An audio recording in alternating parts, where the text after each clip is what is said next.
It was raining hard that evening, the kind of steady, cold rain that makes the roads shimmer under the streetlights. Emily pulled her coat tighter and glanced toward the parking lot, realizing her car was blocked by a delivery truck. She sighed, feeling that quiet frustration after a long day at work. Just as she was about to call her husband, she heard a familiar voice behind her. "Hey, need a ride home?" It was Daniel, her husband's closest friend. If you're enjoying this story so far, please like the video and subscribe for more heartfelt tales.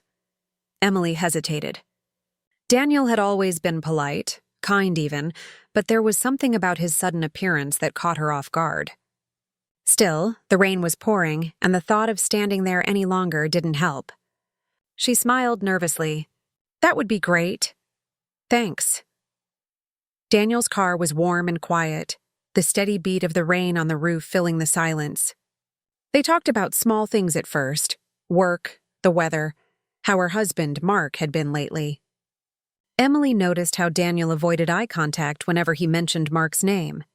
It was subtle, but there. Halfway through the drive, Daniel spoke softly. "You know, I've been meaning to tell you something." Emily turned her head slightly. "What is it?" He paused, his hands tightening on the steering wheel. "It's about Mark. I probably shouldn't say this, but I can't keep quiet anymore." The sound of the windshield wipers filled the car. Emily felt a sudden chill despite the heater running. "Daniel, what are you talking about?" she asked. He took a deep breath. "I saw him last week. With someone else." The words sank like stones in her chest. Emily blinked, trying to understand what she'd just heard. "What do you mean? Are you sure?" Daniel nodded slowly. "I wouldn't say this unless I was. I saw them together at a cafe on Maple Avenue." They looked close. Her heart pounded. She wanted to believe he was mistaken, that there was some explanation. But Daniel's tone was steady, sincere, almost painful. "I didn't want to get involved," he continued. "But seeing you today standing in the rain, I couldn't just stay quiet anymore." Emily turned toward the window, watching the rain race down the glass. The silence between them grew heavy. Her mind flooded with memories, the late nights, Mark's distracted glances, the sudden work trips. She had brushed it all aside, until now. When Daniel dropped her off, he didn't say much. He just gave a quiet nod and told her to take care. As his car disappeared down the street, Emily stood on her porch, frozen. The house lights glowed warmly inside, but she didn't move. Her phone buzzed. A text from Mark. "Working late again." "Don't wait up." Emily's throat tightened. The timing stung more than the words themselves. Inside, she hung up her coat and sat by the window, watching the rain. Doubt settled in her chest, heavy and unfamiliar. Daniel's words echoed again and again, but a small voice in her heart whispered, "What if he was wrong?" That night she couldn't sleep. Every sound from outside made her stir. By midnight, she was staring at the ceiling, wondering how one car ride could turn her world upside down. When dawn broke, Emily made a quiet decision. She needed to know the truth for herself. The next morning was gray and cold. Emily sat at the kitchen table, hands wrapped around her coffee mug, staring at the steam rising into the air. Mark had left early, claiming he had an early meeting downtown. She tried to read his face before he walked out, searching for some sign of guilt or worry, but he looked calm, even cheerful. That made it worse. After he left, the house felt too quiet. Every tick of the clock seemed to echo. She replayed Daniel's words again in her mind, each time hoping they would somehow sound less convincing. But they didn't. By mid-morning, she couldn't take it anymore. She called Daniel. "Hey!" His voice came through, hesitant. "Emily, are you okay?" "I just need to know," she said softly. "Are you sure about what you saw?" He sighed. "I wish I wasn't, but yes. I saw him with her. They were sitting close, laughing. He touched her hand. Emily's stomach twisted. "Did you recognize her?" "No," he said after a pause. "She looked younger. Maybe someone from work." Emily thanked him and hung up. She didn't want to cry, but her throat ached from holding it in. She spent the rest of the morning pacing the living room. Every photo of her and Mark, smiling at the lake, celebrating anniversaries, now felt like part of someone else's life. By afternoon, she decided she couldn't live on suspicion alone. She needed proof, or peace. Mark had mentioned he had a meeting at a cafe near downtown that day. She'd driven him there before. Her hands trembled as she grabbed her keys, trying to convince herself she was only going to clear her doubts. Traffic was heavy, but her heart was heavier. When she parked across from the cafe, she didn't know what she expected to see. Maybe nothing. Maybe relief, but then she saw him. Mark sat by the window, smiling. And across from him was a woman, young, confident, and laughing at something he said. For a long second, Emily couldn't breathe. She watched as he leaned in slightly, listening to the woman talk. He wasn't doing anything obvious, nothing anyone could call betrayal. But the look in his eyes said more than words could. It wasn't the look of a man just talking to a coworker. Emily's vision blurred as she blinked back tears. She could leave. She could drive away and pretend she hadn't seen anything, but her heart refused to move. Then her phone rang. It was Daniel again. "Emily," he said quickly, "I didn't tell you everything last night. There's something else you should know." She froze, eyes still on Mark through the window. "What is it?" He hesitated. "The woman he was with. I think she might work for his company. I overheard him mention her name once, Claire." Emily's breath caught. That name. She remembered hearing it too. The one he'd said was just someone new from accounting. As she watched, the woman reached across the table and touched Mark's hand. He didn't pull away. Emily's heart shattered quietly inside her chest. She ended the call without a word and started the car, her hands trembling on the steering wheel. The tears came only after she drove away. By the time she reached home, the sun was setting, painting the living room in tired gold light. She sat on the couch, clutching a pillow, feeling as though the world had tilted out of place. When the door finally opened around 8, Mark called out cheerfully, "Hey, Em! Sorry I'm late. Traffic was a nightmare." Emily looked up, her eyes tired and red. For a moment she couldn't speak. Mark noticed and frowned. "Hey, are you okay?" She forced a weak smile. "Just a long day." He leaned down to kiss her forehead. She didn't move. He didn't notice. That night she lay awake again, staring into the darkness beside him. She wanted to ask, to scream, to tell him she knew. But fear held her still. Fear that once the truth came out, there'd be no turning back. In the quiet, Daniel's voice echoed again in her mind. I couldn't stay quiet anymore. Maybe it was time she couldn't either. The next morning, Emily woke before dawn. The house was quiet, except for the soft hum of the refrigerator. Mark was still asleep beside her, his breathing slow and steady. She lay there for a long moment, staring at the ceiling, wondering how someone could look so peaceful while keeping secrets. When he finally stirred, she turned to him. "Mark," she said quietly. He opened his eyes, half smiling. "Morning, Em. You're up early." Her chest tightened. "Who's Claire?" He blinked. The smile faded almost instantly. "Claire, she's from work." "Why?" Emily sat up. "You said she was just in accounting. But I saw you with her yesterday, at the cafe on Maple Avenue." For a moment, silence filled the room. Then Mark's jaw tensed. "You followed me?" She shook her head, voice trembling. "I just needed to know the truth." He ran a hand through his hair, avoiding her gaze. "Emily, it's not what it looked like." "Then what was it?" she asked softly. "Because from where I stood, it looked like more than a work meeting." Mark sat on the edge of the bed, rubbing his temples. "She's been going through a tough time. I was trying to help her out, that's all." Emily stared at him. "And holding her hand helps?"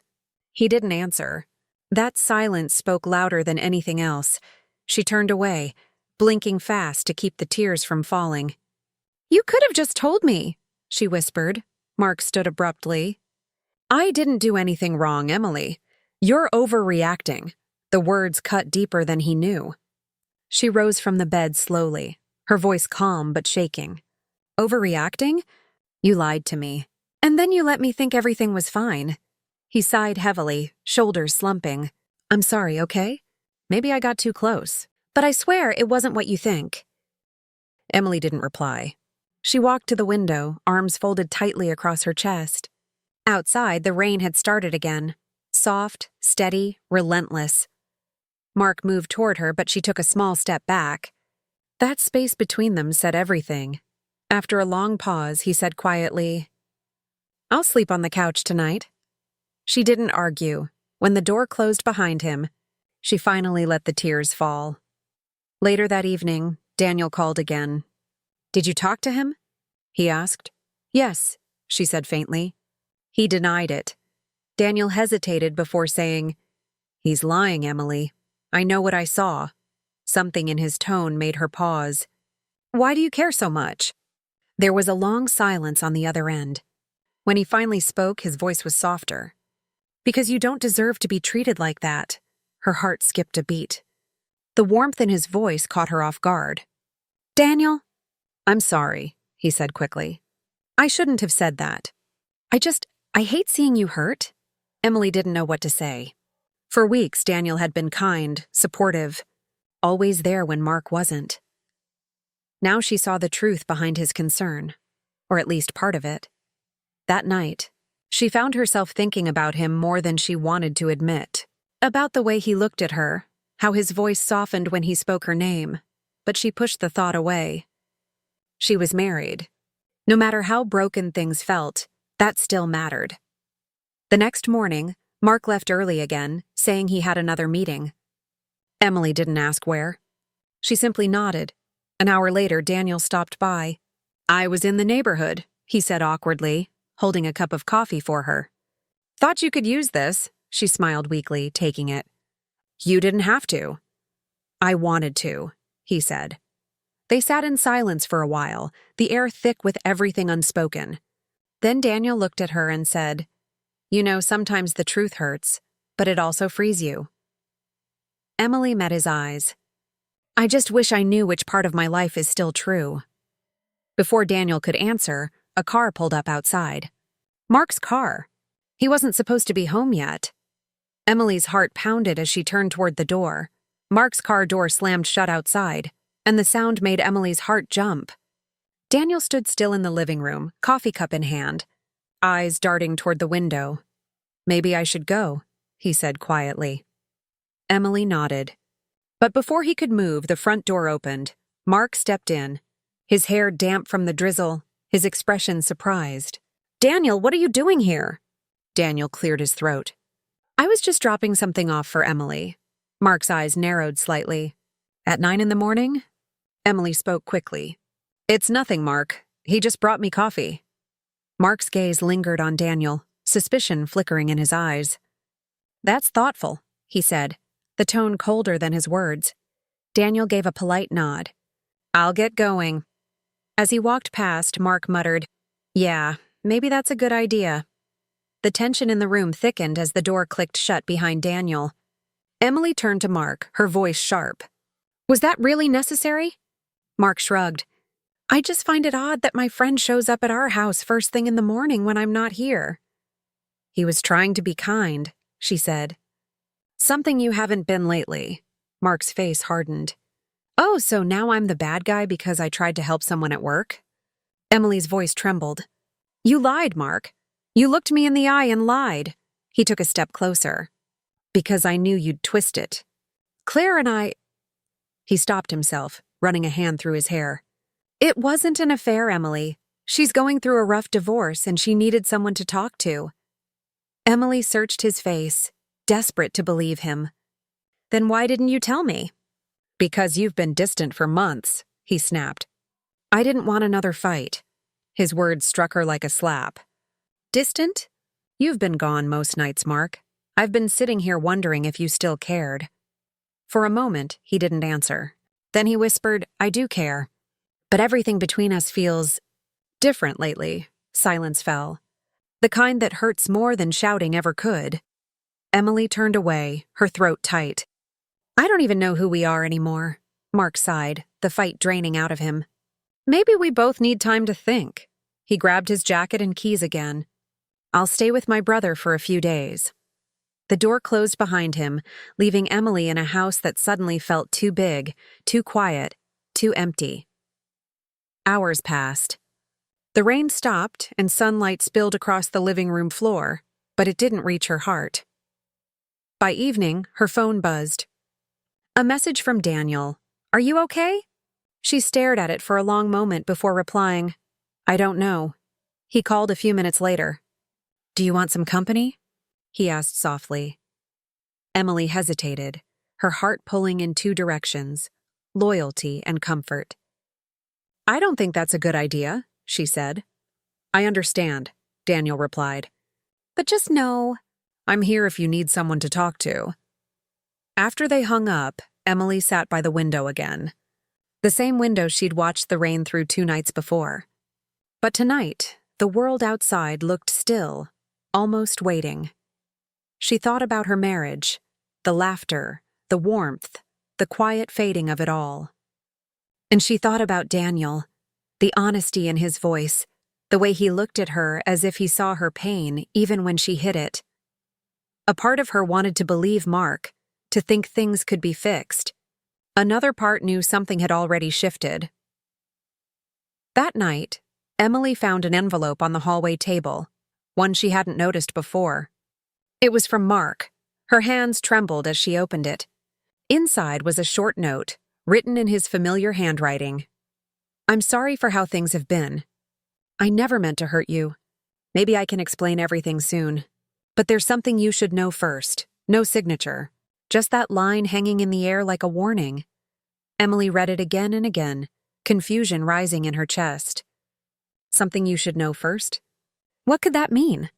Before she could think more, her phone rang again. Daniel's name flashing on the screen. When she answered, his voice sounded urgent. "Emily, I just found out something about Mark. You need to hear this." Her breath caught. "What are you talking about?" "I can't say over the phone," he said. "Please, can we meet?" Emily's pulse quickened as Daniel's words sank in. "Something about Mark?" Her fingers tightened around the phone. "Where do you want to meet?" she asked quietly. Daniel's voice was steady but tense. "There's a small park near the old library. I'll be there in 20 minutes. After he hung up, Emily grabbed her coat and the note Mark had left. The cool air hit her face as she stepped outside, the streets still damp from earlier rain. Every step toward the park felt heavier, filled with questions she wasn't ready to face. When she arrived, Daniel was already waiting by the benches under the maple trees. He looked nervous, his hands buried in his jacket pockets. "Daniel," she said softly. "What's going on?" He took a deep breath. "I didn't want to tell you unless I was sure. But I went by Mark's office this morning." Emily frowned. "Why would you—" "I had a meeting nearby," he said quickly. "And I ran into Claire." The name made her heart jolt. "You saw her?" Daniel nodded. "Yes, and she told me something you need to know." Emily's stomach twisted. "Just say it." He hesitated, his eyes full of concern. Mark wasn't seeing her romantically. "She said he's been helping her because she's his half-sister." Emily blinked, stunned. "What?" Daniel nodded again. Apparently, Mark never told anyone. Their father had another family years ago. He found out recently and wanted to get to know her quietly before saying anything to you. For a long time, Emily couldn't speak. The note in her pocket suddenly made sense. Something you should know first. Her heart ached with both relief and shame. "Oh my God," she whispered. "I accused him of cheating." Daniel's voice softened. "You had every reason to doubt him, Emily. He should have been honest." She shook her head slowly. "Still, I let myself believe the worst." They sat on the bench in silence for a moment, the wind rustling through the trees above them. Finally, Daniel said, "There's one more thing I need to tell you." Emily turned toward him cautiously. "What is it?" He looked down, his voice barely above a whisper. "When I told you about seeing them together, I didn't know the truth. But part of me—" He paused, swallowing hard. "Part of me wanted it to be true. Because I care about you, Emily, more than I should." Her heart stilled. The honesty in his voice was both comforting and heartbreaking. "Daniel," she said softly, "you've been kind when I needed someone to listen. But I love my husband, I just forgot that for a moment." He nodded slowly, pain flickering in his eyes. "I know, and I'm sorry. I shouldn't have said anything. I just wanted you to be happy." Emily managed a faint, grateful smile. "Thank you for everything." When she got home, the lights were still on. Mark was sitting at the table, his face tired but hopeful. "Emily," he said, standing as she walked in. "I was afraid you wouldn't come back." She handed him the note. "You should have told me about Claire." He looked down, guilt crossing his face. "I know. I wanted to tell you when I was sure she was really my sister. I didn't want to confuse you until I had proof." Emily took a slow breath. "You hurt me by keeping it from me, but I understand now." Mark's eyes softened. "I never meant to make you doubt me. I love you, Emily." Tears filled her eyes as she whispered, "I love you too.